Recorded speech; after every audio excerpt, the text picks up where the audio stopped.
इसीलिए हम कहते हैं संकल्प क्यों करते हो?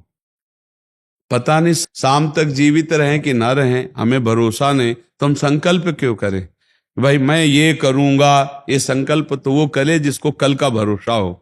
अपने लोग तो ऐसे मृत्यु लोक में है कि अगले सेकंड का भरोसा नहीं।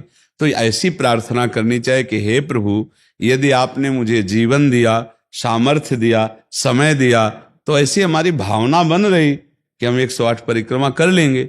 अगर नहीं समय, नहीं शरीर सामर्थ्य रही, तो हम एक को नहीं करेंगे, तो कोई अपराध नहीं लगेगा। अगर संकल्प ले लिया कि अब 108 करेंगी, तो अब करना चाहिए। फिर देखो, संकल्प पूरा करना चाहिए।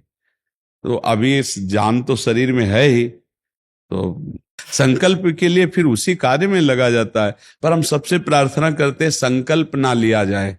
कभी कोई अगर नियम लेने की बात हो तो ये जरूर छूट दे दे कि हे प्रभु, यदि हमारा स्वास्थ्य ठीक रहा, हमारा जीवन रहा, तो हम आपके ऐसा कर लेंगे। और अगर नहीं रहा तो आपने कोई संकल्प किया नहीं, तो पाप नहीं लगेगा। ऐसे थोड़ा अपराध बनने की होती है कि 108 की वो तब होता है जैसे कोई डील करते हैं ना, गोवर्धन महाराज मेरे पुत्र का नौकरी लग जाए, मैं 100 परिक्रमा करूंगी, तब जाके थोड़ा सा ऐसा ज्यादातर होता होगा। ऐसे भक्ति मिले ऐसा तो कम ही होता है। हाँ, तो करना चाहिए, फिर हमें लगता है करना चाहिए। पर अगर समय के पधार गया तो फिर कैसे कर पाएगा? मृत्यु लोक है और मरण धर्मा शरीर है, तो मुझे तो भरोसा 1 मिनट का नहीं अपने शरीर का कि 1 मिनट ही अगला जिएगा कि नहीं जिएगा। इसीलिए संकल्प विकल्प करने का अधिकार ही नहीं है। पता नहीं शाम तक जिएंगे, क्यों भाई? पक्का है किसी को? अब पता नहीं शाम तक जिएंगे कि नहीं, तो हम क्या संकल्प करें? हमें तो यही कि प्रभु जैसे चलावे वैसे चल रहे। परिक्रमा करवा दिया, परिक्रमा करने बैठे बैठे राधा राधा जप रहे, मांग के खा लिया, भगवान के भरोसे बाबा जी। ऐसे गृहस्थी में अपने धर्म कर्म किए, जब समय मिला तो परिक्रमा कर गए। अच्छा, प्रार्थना करना स्वामी से कोई गलत बात नहीं कि हमारे बच्चे की नौकरी लग जाए, हमारा काम बन जाए, जरूर करो। भगवान से नहीं करोगे तो किससे करोगे? करना चाहिए। पर ये करके कि हमारी कामना पूर्ण कर दो, हम इतना करेंगे, फिर बंधन हो जाएगा। हम इतना क्यों कहें, तुम्हारी परिक्रमा करेंगे और हमारा काम पूर्ण? स्वार्थी हो क्या? हमारे पिता हो, हमारे स्वामी हो, हमारी जरूरत है, मांग रहे कि प्रभु हमें एक संतान दे दो, हम आपको कुछ करेंगे। ये हम में बस नहीं, हमारे पास तो जो कुछ दिया हुआ सब आपका है नाथ। स्वाभाविक 108 परिक्रमा लग जाए, कोई बात नहीं। संकल्प मत करो, मांग जरूर लो, तुम्हें मांगना है, और छूट दे दो कि प्रभु यदि उचित हो तो ऐसा करना, अगर उचित ना हो तो प्रभु लाख बार मांगो तो भी पूरा मत करना। ये भक्तों की मांगे होती हैं, ये सत्संगियों की मांगे होती है कि नाथ मेरी आवश्यकता तो है, पर अगर आपको उचित लगे तो आप दे देना, और अगर उचित ना लगे तो मेरे मांगने पर भी आप ना देना। ये जब ये बात बनी रहती है कि जितना नाम जप होना चाहिए उतना नहीं होता, उतना, ये बात तो हमारे में भी है। इतनी पीड़ा तो हमको भी बनी रहती है कि जितना होना चाहिए उतना नहीं होता।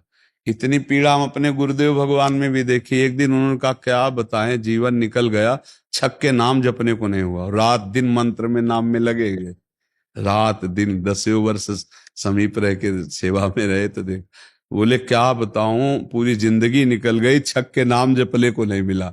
तो भगवत भजन करने वाले में भजन की इतनी भूख बढ़ जाती है कि रात दिन भजन करने पर भी उसको ऐसा अनुभव होता है कि जैसा होना चाहिए वैसा। यही अखंड भजन बनाता है, यही अखंड। पर इस अखंड भजन होते हुए भी रोना आएगा कि प्रभु मुझे भजन करने की रुचि दे दो।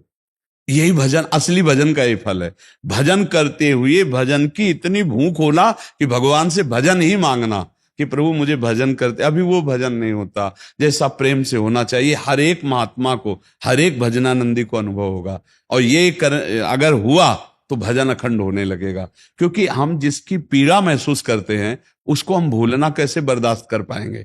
तभी वो अखंड स्मृति कर पाता है। और जो संतुष्ट हो जाता है भजन में, वो भजनानंदी नहीं होता। जो भजन में असंतुष्ट और भोगों में संतुष्ट रहता है वही भजनानंदी कहा जाता है। अपनी बात कहते हैं, मुझे तो गुरुदेव ने संभाला, नहीं तो साधन भजन हो रहा था, पर वो अहंकार जनित था। जब गुरुदेव ने कृपा करी तो हमारे अहंकार को चकनाचूर हुआ। तब ये बात समझ में आई कि गुरु कृपा से मोक्ष मूलम गुरु कृपा।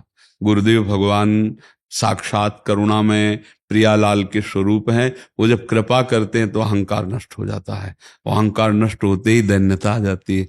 और प्रियालाल को दैन्यता बहुत प्रिय है, और वो दैन्यता कृपा से ही आएगी। और गुरु के चरणों में आसक्त रहो। देखो, हम आपको गुरु महिमा की एक बात बता दें, जब हम कोरा कागज होकर गुरुदेव के चरणों में समर्पित होते हैं, तभी हमारी हृदय में लिखा पढ़ी सही होती है। हम लोग क्या होते हैं, पूरा कागज रंगे हुए पहुंचते हैं और अपनी बुद्धि लड़ाते हैं गुरुजनों पर, इसीलिए हमारा काम बन नहीं पाता। यदि हम बच्चा बन के गुरु के चरणों में जाएं, जैसा बोले वो और वैसा करने लगे, तो गुरु को भी पता नहीं चलेगा, इसे शिष्य की उन्नति हो जाएगी अध्यात्म की, क्योंकि उसने उनको भगवान माना है। देखो, एक हम प्रसंग कई बार सुना चुके हैं। एक उड़िया बाबा ने सुनाया था प्रसंग कि एक बंगाल के भगत के मन में आया कि मैं गुरु बनाऊं। तो एक प्रसिद्ध थे काली के उपासक, उनके पास गए, और वो मदिरा पीते थे, वो जानते नहीं थे, वो मदिरा पिए हुए बैठे हुए थे। तो उन्होंने कहा, गुरुदेव, मैं आपको गुरु रूप से वरण करता हूं, मुझे मंत्र दे दो। तो शराब के नशे में लड़खड़ाते हुए मंत्र बोले, तो अशुद्ध मंत्र और अशुद्ध अवस्था, पर वो सीधा सरल भक्त भगवान मान के गुरु की छवि लेके पूजा में रख के और मंत्रानुष्ठान, अशुद्ध मंत्र। 1 साल ही हुआ कि मां भद्रकाली प्रकट हो गई, काली, और उनका बेटा, तेरा गुरु ढोंगी है। तो उनका, मां, पहली बात तो आप गुरु को ऐसा ना बोले, गुरु हमारे परब्रह्म है, आप ऐसा ना बोले। बोले, बेटा तो बहुत सरल है, जानता नहीं, वो शराब पीता है, और जो मंत्र दिया ना वो अशुद्ध है। मां ने कहा। तो उनका, मां, अब तो और विश्वास आपकी बात पे नहीं रहा। अगर गुरु ने अशुद्ध मंत्र दिया होता तो तुम 1 साल में आ गई, कैसे आ गई? बोले, बताने आई हूं कि मंत्र अशुद्ध है। तो उनका, मां, मैं अपनी गुरु निष्ठा और गुरु मंत्र को नहीं छोड़ सकता, आप जाओ। तो उनका बेटा, मैं तुम्हारी गुरु भक्ति पे प्रसन्न हुई, और आज से मेरे सिद्ध करने का मंत्र यही होगा जो अशुद्ध मंत्र। ऐसा गुरु भाव किया जाता है। गुरु को परब्रह्म साक्षात माना जाता है। परब्रह्म में दोष दर्शन नहीं होते, दोष हमारी बुद्धि का है। अगर बुद्धि का दोष निकाल दे तो देखो, मत्ता परतरम नान्यत किंचिदस्ति धनंजय, भगवान कह रहे मेरे सिवा कोई और है नहीं। फिर हम गुरु को दोष दर्शन में देखें, कहीं ना कहीं हमसे त्रुटि हो रही। हमें घोर पापी में भी भगवान देखना है, तो गुरु में भगवान देखने में क्या बात है? विचार करके देखिए, जब हम गुरु में भगवान देखते हैं तो अपना समर्पण करते हैं, और जब वो हमारे साथ उल्टा व्यवहार करते हैं और हम सह जाते हैं तो हमारा अहंकार नष्ट हो जाता है। वहीं वहीं रहकर उसको चोट पहुंचने दो अहंकार को, और अहंकार जब मिटिया मिट हो गया, तब कृपा उदय हुई, तब समझ में आया को हो साक्षात परब्रह्म गुरुदेव हैं। गुरुर् ब्रह्मा गुरुर् विष्णु गुरुर्देव महेश्वरा, गुरु साक्षात परब्रह्म तस्मै श्री गुरु। गुरु में भगवान बुद्धि करना बहुत कठिन बात है, सबसे कठिन बात विश्व में, समझ लो। गुरु में परब्रह्म बुद्धि करना, और गुरु में परब्रह्म बुद्धि नहीं तो कुछ भी कर ले, अहंकार नष्ट नहीं होगा। यह खुली बात कह रहे, गुरु ही एक वो खिलाड़ी है जो हमारे अहंकार को मिटिया मेट कर दे सकते हैं, दूसरा नहीं, दूसरा नहीं। इसीलिए ध्यान मूलम गुरु मूर्ति, पूजा मूलम गुरु पदम, मंत्र मूलम गुरु वाक्य, मोक्ष मूलम। गुरु का चरणामृत पियो, गुरु की चरण रज लगाओ, और गुरु के आगे एक तुच्छ सेवक की तरह रहो, अभी दैन्यता आ जाएगी। अगर गुरु में दोष दर्शन होने लगे तो हट जाना चाहिए, और दूर से उनको परब्रह्म मान के बिना निंदा किए उनके द्वारा बताई हुई उपासना में रत हो जाए तो उसका परम कल्याण हो जाएगा। दूसरा गुरु बनाने की जरूरत नहीं है। परमात्मा प्राप्ति के लिए गुरु कृपा है। हम तो आपको हाथ उठा के कहते हैं कि गुरुदेव की कृपा के बिना एक कदम नहीं चल सकते, एक कदम भी नहीं चल सकते। हम जैसे भूमि में ही कदम रख सकते हैं, ऐसे हम जीवित हैं, परमार्थ में चल रहे हैं तो केवल अपने गुरुदेव की कृपा से चल रहे हैं, किंचन मात्र कुछ नहीं। केवल वो ऐसे पकड़े हुए हैं तो हम चल रहे हैं, अगर वो ऐसे छोड़ दें तो धम्म से गिर जाए। गुरु कृपा ही केवलम, गुरु कृपा है। वो दैन्यता गुरु कृपा से आती। महाराज जी, धन्य भाग है आपकी कि आप दैन्यता चाहते हैं। हाँ, परम कृपा है वैष्णव आचार्यों की। बस चुपचाप चलते रहिए, किसी की निंदा मत करना और किसी के दोष दर्शन मत करना, बस इसी से दैन्यता आ जाएगी। और दैन्यता में रोना आता है, जैसे अब आपका है, दैन्यता में रोना आता है कि मुझ जैसे अधम पर इतनी कृपा, श्री कृष्ण की, महाप्रभु की, गुरु की, तो वो हृदय निर्मल होता चला जाता है। जब रुदन होता है ना प्रभु के, उसमें इससे ज्यादा और किसी तीर्थ में नहीं पवित्रता है जितनी रुदन में पवित्रता है। हाँ, रुदु सुश्रम राजन कृष्ण दर्शन लालसा, जब अपने प्यारे प्रभु के लिए रोना आता है तो हृदय निर्मल, तार तार निर्मल हो जाता है। और कबीरदास जी कहते हैं कि बिन रोए किन पाइया प्रेम प्यारा मीत, कबीरा हंसना छोड़ दे रोने से कर प्रीत, बिन रोए किन पाइया प्रेम प्यारा मीत। पर भगवान की 3 प्रकार की लीला है, एक है सृजन और एक है पालन और एक है संहार, और तीनों लीलाएं होंगी, पक्का होंगी। जैसे सृजन जरूरी है, पालन जरूरी है, ऐसे विनाश भी जरूरी है। तो देखो, इस शरीर को कहा गया विनाशी और इस लोक को कहा गया मृत्यु लोक। तो भाई देखो, जो जन्मा है उसका शरीर छूटेगा, जो हमने कर्म किए उसके अनुसार हमें भोग मिलेंगे। अब हम भगवान से भजन के बल से, उनके प्रार्थना के बल से हमको क्षमा याचना करवा सकते हैं।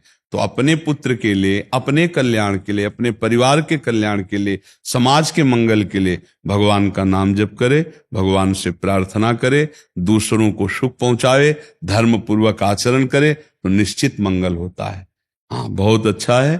देखो, यशोदा मैया स्वयं भगवान लाला के रूप में आयला, तो गौ की पूंछ से झाड़ना और ब्राह्मणों को बुलाकर स्वस्ति वाचन कराना, दान देना, मेरा लाला कन्हैया सुरक्षित रहे। क्योंकि बड़े बड़े आक्रमण हुए ना, पूतना है, तृणावर्त, अघासुर, बकासुर, तो मैया घबरा जाती थी कि दुनिया की बलाएं हमारे लाले के पीछे काहे पड़ी। और अच्छा, माँ को अपने पुत्र का महान स्वरूप दिखाने पर भी दिखता ले, क्योंकि माँ है ना, उनको तो लगता है मेरा लाला है, तो बार बार वो परेशान हो जाती थी। और स्वयं भगवान की रक्षा के लिए भगवान के नाम का प्रयोग किया, केशव भगवान बाजुओं की रक्षा करे, ऐसे करे, ऐसे।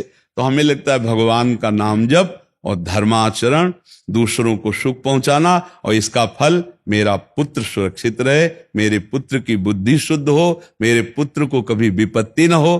तो ये देखो, माँ में बहुत बड़ी सामर्थ है। अगर माँ तपस्या और पूर्वक अपने पुत्र को चाहे तो अजर अमर बना सकती है। मंदालसा माँ ने यही कहा था, मेरे गर्भ में जो जीव आएगा उसे भगवान से मिला के रखूंगी, उसे भगवत प्राप्ति, और ऐसा ही किया। देखो, गांधारी जी ने जे भी सुना कि धृतराष्ट्र हमारे पति होने वाले वो अंधे हैं, तो पट्टी बांध ली। जब ये समय आया कि अब युद्ध होगा ही पक्का, तब गांधारी जी ने कहा, बेटा मैं तुम्हें बहुत प्यार करती हूं, तुम मेरा बेटा है, पर भीम के सहयोगी श्री कृष्ण तू मारा जाएगा, इसलिए जा, तू नग्न होकर मेरे सामने आ जा, मैं पट्टी खोलती हूं, तेरा शरीर वज्र का हो जाएगा, मृत्यु ही नहीं होगी तेरी। अब भगवान तो भगवान ही है। अब वो आ रहे थे नंग धड़ंग दुर्योधन, तो भगवान ने देखा उनका, अरे यार तुम इतने बड़े होकर बच्चों की तरह नंगे घूम रहे हो। तो उनका माँ ने कहा, जब बच्चे हो कम से कम कमर तो ढक लो इतना। ओ ऐसे पत्ता लगा के, ऐसे गांधारी ने जी ही आंख खोले, ऐसे दे उनका, ये पत्ता क्यों लगा लिया? उनका, माँ तुम्हारे सामने नंगा कैसे आऊं? अरे उनका, धोखा कर दिया तूने। अब जितनी दृष्टि मेरी पड़ गई, तेरा शरीर वज्र का हो गया, गदा या किसी भी प्रहार से नष्ट नहीं होगा, लेकिन तू कमर से मारा जाएगा। यही से कमजोर हो गया। क्योंकि और भगवान अपने भक्त का प्रण पूरा करवाने के लिए, जब द्रौपदी को दिगंबर करा रहा था ना, ये सभा में लाभ जंगा ठोक रहा था, तो भीम ने यही प्रण किया था, इसी जंगा को तोड़ूंगा। अगर भगवान भक्त की वचन रक्षा ना करते और वो पूरा वज्र का शरीर हो जाता तो तोड़ नहीं पाते। इसीलिए भगवान ने, तो मां में कितनी सामर्थ्य है। आप देखो, अधर्म युक्त चल रहा है, लेकिन मेरा बच्चा सुरक्षित रहे, आंख की पट्टी खोली, पतिव्रता, तो वज्र का शरीर कर दिया। तो आप अपने पुत्र को अजर अमर अविनाशी बना सकते हैं, साधना और भजन के प्रभाव से। नाम से परम गति होती है। राधा नाम का एक हमने पद सुनाया था, अगर सत्संगी जन होंगे, रोज सत्संग सुनते होंगे, सुनो, राधा नाम है जीवन हमारा, राधा नाम प्राण आधार है। ये पूरा पद, राधा नाम ही हमें प्रेम में निकुंज में पहुंचाएगा। आखिरी पंक्ति है, निकुंज तक पहुंचा देगा राधा नाम। तुम्हें चिंता नहीं करनी। राधा वल्लभ श्री हरिवंश जपो या राधा राधा जपो,